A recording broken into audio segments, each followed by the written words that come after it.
This is Sandhya. I'm back with another topic. Dear children, the economic activity which involves the extraction of minerals, producing different goods, and provide services is known as industry. So, industries helped in modernizing agriculture by manufacturing tractors, tools, and machines used in cultivation. Your children, manufacturing industries has reduced employment pressure on agriculture. So, it has brought in much needed foreign exchange too. Dear children, manufacturing industries has expanded trade and commerce and have helped in eradication of unemployment and poverty. Dear children, manufacturing industries has helped in the growth and boom in economy. So, dear children, today we will continue with the geography of class 10th and the chapter which we will discuss is manufacturing industries part 2. Let us move on to the topic. Dear children, manufacturing industries have contributed 17% of our GDP as we discussed previously. Its growth was strengthened earlier. However, since 2003, it is growing at a rate of 9 to 10% annum. So, manufacturing or secondary activities are the process through which raw materials are converted into products. Dear children, these products can be valuable to people in different ways. In previous examples, pulp is changed into paper and paper gets converted into processes of manufacturing. The cotton which is used to manufacture clothes and pulp which is used to make paper had values added to them at every stage while the process of manufacturing was going on. So, due to this, a product which gets finished achieves more utility and value as compared to the raw material from which the failed products has been manufactured. Dear children, let us move on to the topic.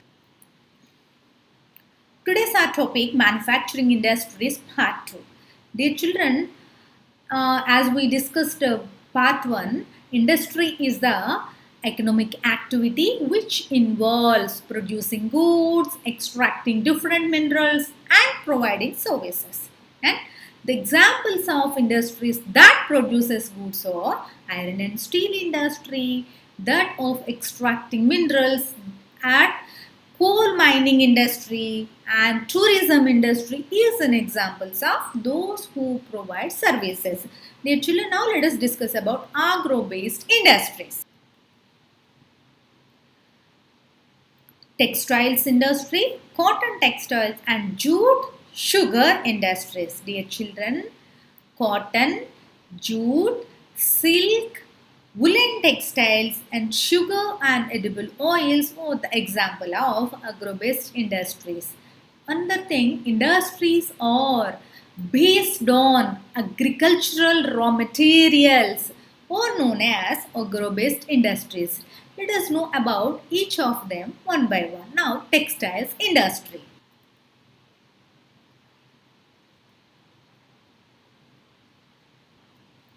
Dear children, textile industry is the only industry in India which is self-reliant and complete in the value chain. So, from raw material to the highest value added products. So, it contributed to industrial production, employment generation and foreign exchange earnings. So, let us discuss about cotton textile. Dear children, cotton textiles industry has close link with agriculture and provides a living to farmers and cotton wool pluckers and workers engaged in gaining, spinning, weaving and dyeing, designing, not only this packing and tailoring and weaving. As you know this, the children, it supports many other industries such as chemicals and dyes, packing materials and engineering works. Let us discuss about jute textile. India is the largest producer of raw jute and jute goods. So, Most of the mills are located in West Bengal, mainly along the banks of the Hooghly River. Then what about sugar industry? The children, sugar industries in India stands second as a world producer of sugar, but occupies the first place in the production of gur and consumer. Dear children, this industry is seasonal in nature. Now the question arises, what about mineral based industries? Let us discuss about that. Iron and steel industry, aluminium smelting. Dear children, industries that use minerals and metals as raw materials are called mineral based industries. Let us discuss some industries that fall under the category, the iron and steel industry. Dear children, iron and steel is the basic industry as all other industries like heavy, medium and light depends on it for their machinery. So, this industry is considered as heavy industry because all the raw materials as well as finished goods are heavy and bulky, entailing heavy transportation costs. So, India is an important iron and steel producing country in the world, yet we are not able to perform to our full potential largely due to high cost and limited availability of coal. Not only this, another reason low productivity of labor, another one regular supply of energy, poor infrastructure. Due to these reasons, we are not in that place. Then what about aluminium smelting? Dear children, aluminium smelting is the second most important metallurgical industry in India. So, it is used to manufacture aircraft, utensils, and wires.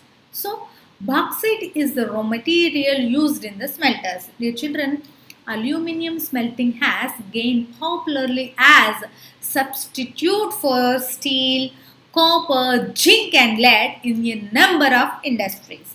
If exhibits some properties like light in weight and resistant to caution, a good conductor of heat. Not only this becomes strong when it is mixed with other metals. Chemicals industries. Dear children, the chemical industry comprises both large and small scale manufacturing units. Rapid growth has been recorded in both inorganic and organic sectors. Dear children, inorganic chemicals include sulfuric acid and nitric acid, so soda, acid culture soda. What about organic chemicals include? And this were which are used for manufacturing synthetic fibers and synthetic rubber, plastic, dye stuff and drugs and pharmaceuticals. Then what about fertilizers industries? The fertilizer industries are centered around the production of nitrogenous fertilizers and phosphoric fertilizers and ammonium phosphate DAP and complex it is. These are in Uttar Pradesh of the fertilizer production that contributes towards half of the fertilizers. Then what about cement industries? Dear children, cement is essential for construction activities such as building houses, factories and bridging roads, ports, as you know this. For this industry requires bulky and heavy raw materials like limestone, silica and gypsum. Then what about automobile industry? Automobile industry.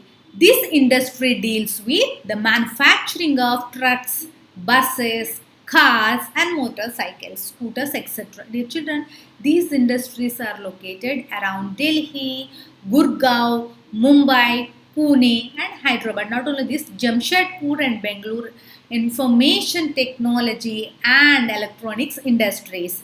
Dear children, the electronics industries covers as a wide range of products from transistors set to television, and telephones, calculators, and required by the telecommunications industries. These industries has generated employment in India. Bangalore is known as the electronic capital of India. Dear children, let us discuss about industrial pollution. Industries are responsible for four types of pollution: air, water, land, and noise. Dear children, let us discuss deep in one. Air pollution is caused by the presence of a high proportion of undesirable gases such as sulfur dioxide and carbon monoxide. Dear children, smoke is emitted by chemical and paper factories like reference and smelting plants, and burning of fossil fuels lead to air pollution. So, it adversely affect human health, animals, plants, buildings, and the atmosphere as a whole. Water pollution. Dear children, water pollution is caused by organic and inorganic industrial waste and influence discharge into rivers. So, the industries which are mainly responsible for water pollution are paper pulp and chemical and textiles and dyeing industries, not only this, and electro-planting industries also. Dear children, thermal pollution of water occurs when has water from factories and thermal plants is drained into rivers and ponds before cooling. Then let us discuss about land pollution. Due to land pollution, the earth loses approximately 25 billion tons of valuable topsoil each year. Dear children, this land pollution, the deposition of solid or liquid waste materials on land or underground in a manner that can contaminate the soil and groundwater, threaten public health and cause unsightly conditions. Let us discuss about noise pollution. Dear children, noise pollution is the propagation of noise with harmful impact on the activity of human or animal life. So, it results in irritation, anger, cause hearing impairments, and increased heart rate and blood pressure. Dear children, so now the question arises, how we can control of environmental degradation. Let us discuss that. Dear children, minimizing the use of water by reusing and recycling, we can control our environmental degradation. And another one, harvesting rainwater to meet water requirements. Not only this, and treating hot water and effluent before releasing them in river and ponds. Not only this, but particulate matter in the air can be reduced by fitting smokestacks to factories with electrostatic and fabric filters and subbers and initial separators. Dear children, smoke can be reduced by using oil or gas instead of coal in factories. Dear children, machinery can be redesigned to increase energy efficiency and reduce noise. These are the few examples. You can find out more about this through the net or other resources. Dear children, last but not least, success simply doesn't happen. It organized, anticipated, and accomplished by concentrated smart work. So, for every individual, the attitudinal change takes place from the inside to outside. Whether it's going to be a wonderful day or ugly day, it all depends on how you think the day is going to be while walking up from your bed. So, if you think you can and you think you can, both are correct, but accept responsibility. You are responsible for what you are, what you have and what you do. Learning will continue. Stay tuned for more video lectures on social science. Keep learning. Have a nice day. Thank you.